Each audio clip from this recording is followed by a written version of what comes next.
Ministry of Healing, Chapter 27, Liquor Traffic and Prohibition. Woe unto him that buildeth his house by unrighteousness, and his chambers by wrong, that saith, I will build me a wide house and large chambers, and cutteth him out windows, and it is sealed with cedar and painted with vermilion. Shalt thou reign because thou closest thyself in cedar? Thine eyes and thine heart are naught but for thy covetousness, and for to shed innocent blood, and for oppression, and for violence to do it. Jeremiah 22, verses 13 through 17. The work of the liquor seller. This scripture pictures the work of those who manufacture and who sell intoxicating liquor. Their business means robbery. For the money they receive, no equivalent is returned. Every dollar they add to their gains has brought a curse to the spender. With a liberal hand, God has bestowed his blessings upon men. If his gifts were wisely used, how little the world would know of poverty or distress. It is the wickedness of men that turns his blessings into a curse. It is through the greed of gain and the lust of appetite that the grains and fruits given for our sustenance are converted into poisons that bring misery and ruin. Every year, millions upon millions of gallons of intoxicating liquors are consumed. Millions upon millions of dollars are spent in buying wretchedness, poverty, disease, degradation, lust, crime, and death. For the sake of gain, the liquor sellers deals out to his victims that which corrupts and destroys mind and body. He entails on the drunkard's family poverty and wretchedness. When his victim is dead, the rum seller exactions do not cease. He robs the widow and brings children to beggary. He does not hesitate to take the very necessities of life from the destitute family, to pay the drink bill of the husband and father. The cries of the suffering children, the tears of the agonized mother, serve only to exasperate him. What is it to him if these suffering ones starve? What is it to him if they too are driven to degradation and ruin? He grows rich on the pittance of those whom he is leading to perdition. Houses of prostitution, dens of vice, criminal courts, prisons, almhouses, insane asylums, hospitals are all to the great degree filled with the result of the liquor seller's work. Like the mystic Babylon of the Apocalypse, he is dealing in slaves and souls of men. Behind the liquor seller stands the mighty destroyer of souls, and every art which earth or hell can devise is employed to draw human beings under his power. In the city and the country, on the railway trains, on the great steamers, in places of business, in the halls of pleasure, in the medical dispensary, even in the church, on the sacred communion table, his traps are set. Nothing is left undone to create and to foster the desire for intoxicants. On almost every corner stands the public house, with its brilliant lights, its welcome and good cheer, inviting the working man, the wealthy idler, and the unsuspecting youth. In private lunchrooms and fashionable resorts, ladies are supplied with popular drinks under some pleasing name that are really intoxicants.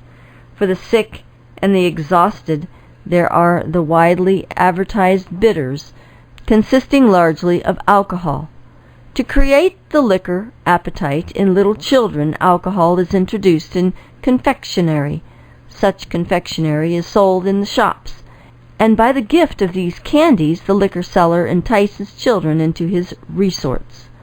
Day by day, month by month, year by year, the work goes on. Fathers and husbands and brothers, the stay and hope of pride of the nation, are steadily passing into the liquor dealers' haunts, to be sent back wrecked and ruined.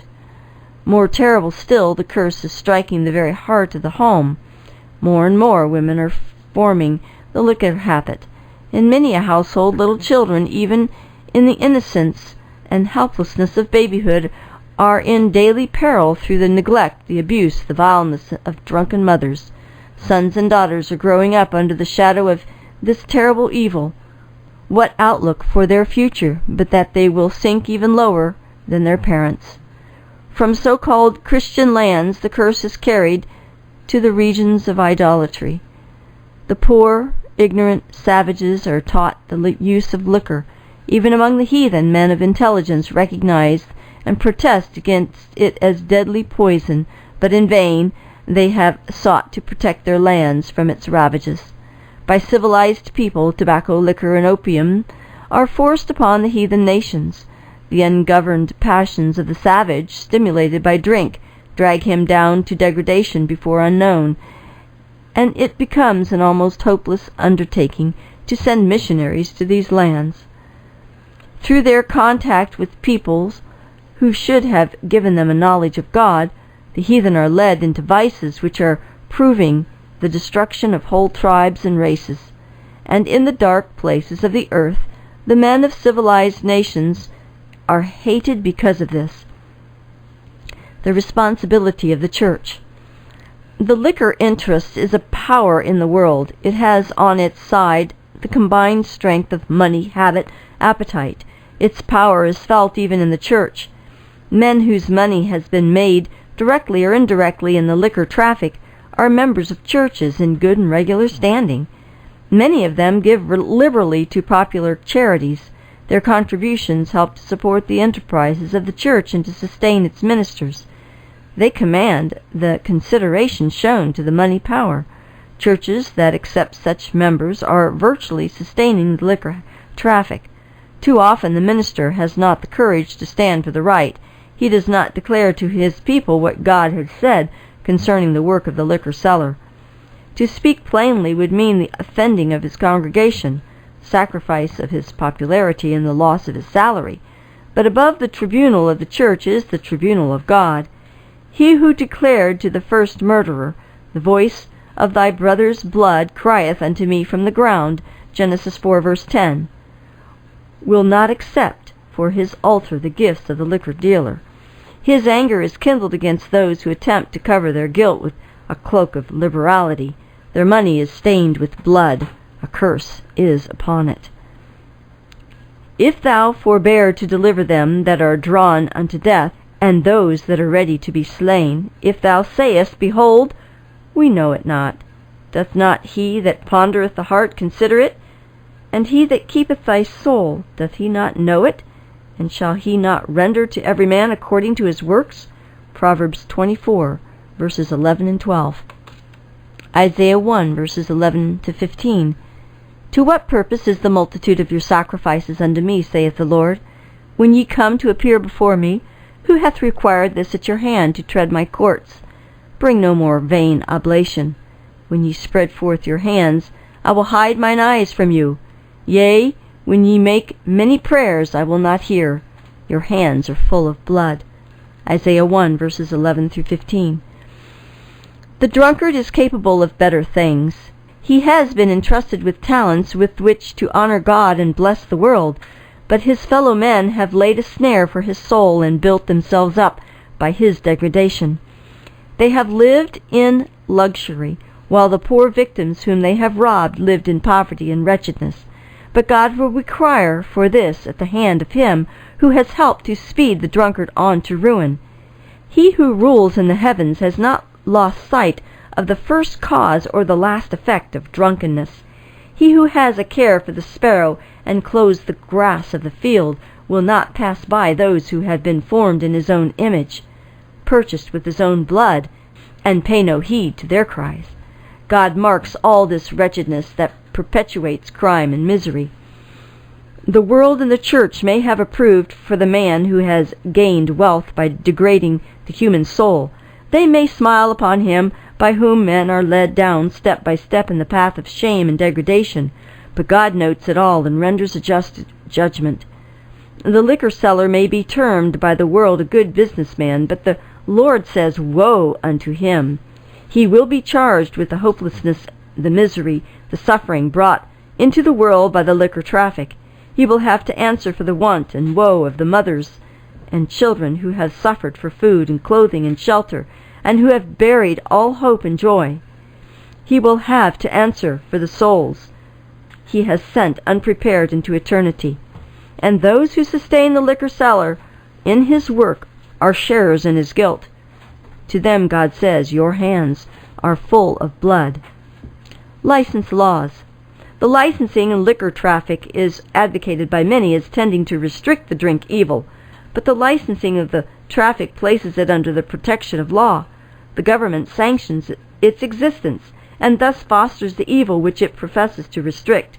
Under the protection of license laws, breweries, distilleries, and wineries are planted all over the land, and the liquor seller plies his work beside our very doors. Often he is forbidden to sell intoxicants to one who is drunk or who is known to be a confirmed drunkard, but the work of making drunkards of the youth goes steadily forward. Upon the creating of the liquor appetite in the youth, the very life of the traffic depends. The youth are led on step by step until the liquor habit is established and the thirst is created that at any cost demands satisfaction. Less harm would it be to grant liquor to the confirmed drunkard, whose ruin in most cases is already determined, than to permit the flower of our youth to be lured to destruction through this terrible habit. By the licensing of the liquor traffic, temptation is kept constantly before those who are trying to reform. Institutions have been established where the victims of intemperance may be helped to overcome their appetite. This is a noble work, but so long as the sale of liquor is sanctioned by law, the intemperate receive little benefit from inebriated asylums. They cannot remain there always. They must again take their place in society. The appetite for intoxicating drink, though subdued, is not wholly destroyed, and when temptation assails them, as it does on every hand, they too often fall an easy prey. The man who has a vicious beast, and who, knowing its disposition, allows it liberty by the law of the land, held accountable for the evil the beast may do. In the laws given to Israel, the Lord directed that when a beast known to be vicious caused the death of a human being, the life of the owner should pay for the price of his carelessness or malignity. On the same principle, the government that licensed the liquor seller should be held responsible for the results of his traffic. And if it is a crime worthy of death to give liberty to a vicious beast, how much greater is the crime of sanctioning the work of the liquor seller. Licenses are granted on the plea that they bring a revenue to the public treasury. But what is this revenue when compared with the enormous expense incurred for the criminals, the insane, the paupers, that are the fruit of the liquor traffic? A man under the influence of liquor commits a crime. He is brought into court, and those who legalized the traffic are forced to deal with the results of their own work. They authorize the sale of the draft that would make a sane man mad, and now it is necessary for them to send the man to prison or to the gallows, while often his wife and children are left destitute and become the charge of the community in which they live. Considering only the financial aspect of the question, what folly is it to tolerate such a business? But what revenue can compensate for the loss of human reason, for the defacing and deforming of the image of God in man, for the ruin of children reduced to pauperism and degradation, to perpetuate in their children the evil tendencies of their drunken fathers? Prohibition. The man who has formed the habit of using intoxicants is in a desperate situation. His brain is diseased, his willpower is weakened. So far as any power in himself is concerned, his appetite is uncontrollable. He cannot be reasoned with or persuaded to deny himself. Drawn into the den of vice, one who has resolved to quit drink is led to seize the glass again. And with the first taste of the intoxicant, every good resolution is overpowered, every vestige of will destroyed.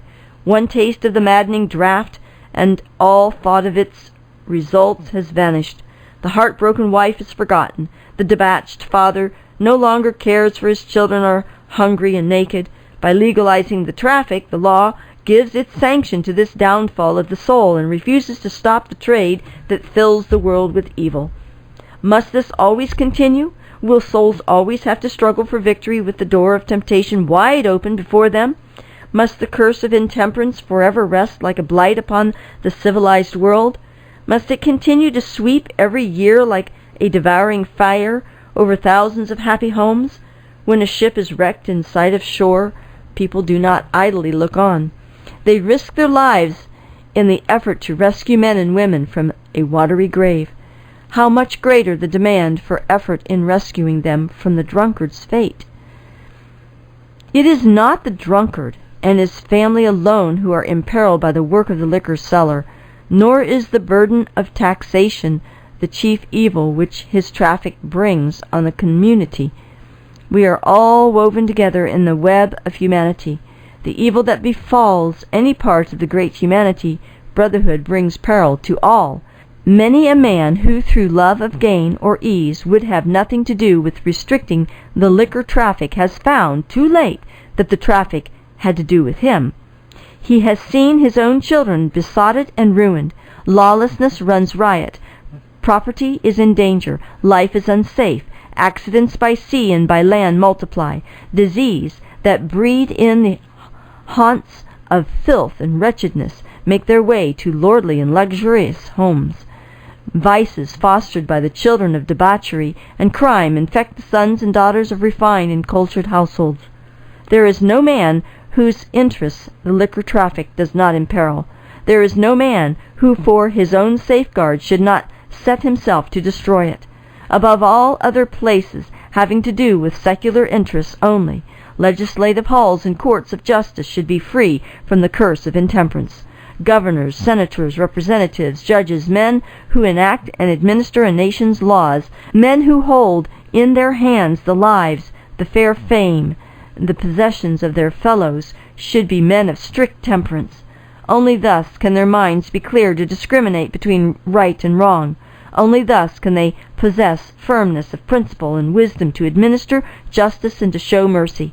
But how does the record stand? How many of these men have their minds beclouded, their sense of right and wrong confused by strong drink? How many are oppressive laws enacted? How many the innocent persons condemned to death through the injustice of drinking lawmakers, witnesses, jurors, lawyers, and even judges? Many there are, mighty to drink wine, and men of strength to mingle strong drink, that call evil good and good evil, that justify the wicked for reward, and take away the righteousness of the righteous from him. Of such God says, Woe unto them, as the fire devoureth the stubble, and the flame consumeth the chaff, so their root shall be as rottenness, and their blossoms shall go up as dust, because they have cast away the law of the Lord of hosts, and despised the word of the Holy One of Israel. Isaiah 5, verses 22 through 24.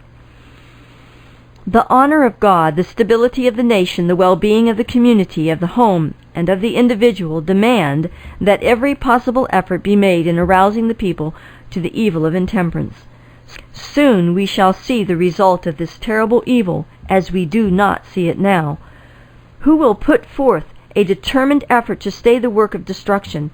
As yet the contest has hardly begun.